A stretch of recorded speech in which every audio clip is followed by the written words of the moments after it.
কি ক্ষতি হৈছে অসমৰ মানুহটো আমি আগৰ পৰা জানো, সি নিজেও জানিছিল আমিও জানিছিলোঁ, কিন্তু এতিয়া গোটেই পৃথিৱীয়ে দেখিছে কি ক্ষতি। মানে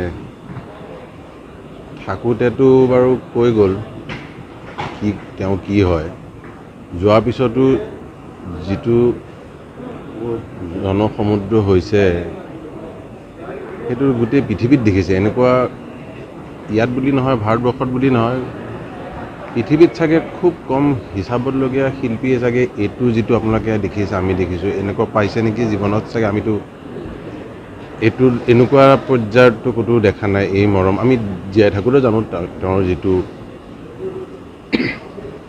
যিটো সমাজৰ লগত যেনেকৈ যেনেকুৱা তেওঁৰ ৰিলেশ্যনটো, কিন্তু এনেকুৱা যিটো হৈছে আজি এইটো এনেকুৱা খুব কম মানুহৰ জীৱনত এইটো স্থান পায়। আই থিংক মানুহ যিটো মৰম, যিটো আশীৰ্বাদ, যিটো পাইছে সেইটো গোটেই পৃথিৱীয়ে দেখিছে। এতিয়া ভূপেন দাকো সেনেকেই মৰম দিছিল মানুহ, তেওঁক জীয়াই থাকোঁতেও মৰম দিছিল তেনেকৈ জুবিনক। এতিয়া আমিতো বাৰু বন্ধুৱে, ভাবিবই নোৱাৰি, একে বয়সৰ মই 2 বছৰ 3 বছৰ ইফাল সিফাল।